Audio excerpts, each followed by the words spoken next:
ভাইরে, আপনারা এই ছবিটা নিয়ে রঙ্গতামাশা করছেন। কেউ বলছেন তিন বাহিনীর প্রধানের মধ্যে এই অবুঝ শিশুটা কোথা থেকে আসলো, কেউ বা বলছেন এই ছবিতে বিমান বাহিনীর প্রধান আছে, নৌবাহিনীর প্রধান আছে, সেনাবাহিনীর প্রধান আছে, তাহলে 4 নম্বর ব্যক্তিটি কোন বাহিনীর প্রধান? আপনারা হয়তো ভুলে গেছেন উনি ঘেরাও বাহিনীর প্রধান। উনি সবকিছু ঘেরাও করতে পছন্দ করেন। বাংলার মানুষ তাকে ভালোবেসে নগরপিতা বলে ডাকে। এখন আবার কেউ বললেন না ভালোবেসে ডাকে নাকি ট্রল করার জন্য ডাকে, এই বিষয়টা আগে একটু ক্লিয়ার করেন।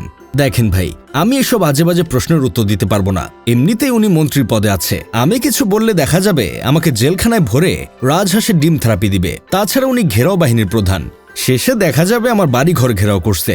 আমাদের প্রিয় অভিভাবক লাখো লাখো তরুণীর মধ্যমণি শেখ হাসিনার ডানহাত সাবেক সড়ক পরিবহন ও সেতুমন্ত্রী ওবায়দুল কাদের ওরফে কাকা কাদেরের কথা আপনাদের মনে আছে? একটা সময় জাতীয় আপা মানবতার আম্মু ক্ষমতা থাকাকালীন এই মানুষটা আমাদের কতই না বিনোদন দিয়েছেন। ডিজিটাল বাংলাদেশ থেকে স্মার্ট বাংলাদেশ করতে গিয়ে স্টেজ ভেঙে পড়ে যেতেন। সাংবাদিকদের সাথে অভিমানী প্রেমিকার মতো রাগ করে বলতেন আমি কিছু বলবো না। প্রতিদিন সকালে ঘুম থেকে ওঠার পর ফেসবুকে ছবি আপলোড দিতেন, ঘুমাতে যাওয়ার আগেও ছবি আপলোড দিতেন। কাদের কাকু যতক্ষণ না ঘুমাতেন ততক্ষণ প্রিয় অভিনেত্রী জাহারা মিতু রুমে থাকতেন।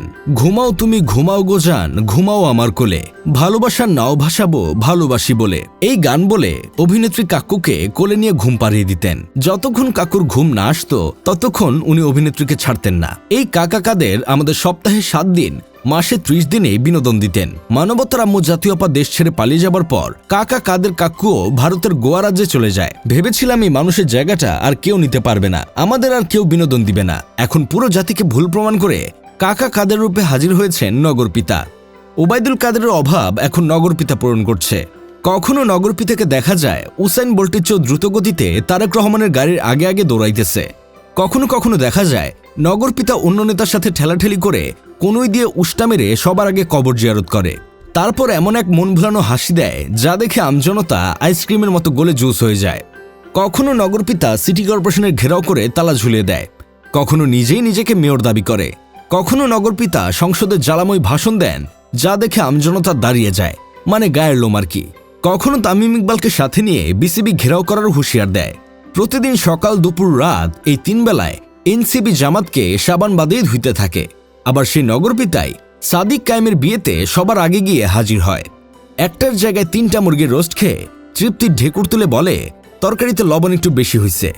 এইসব দেখে আমার বন্ধু কেরামত বলতেছে এক ওবায়দুল কাদেরকে হারিয়ে আমরা আরেক ওবায়দুল কাদের ফিরে পেয়েছি। একজনের শূন্যস্থান আরেকজন পূরণ করে, এটাই প্রকৃতির নিয়ম।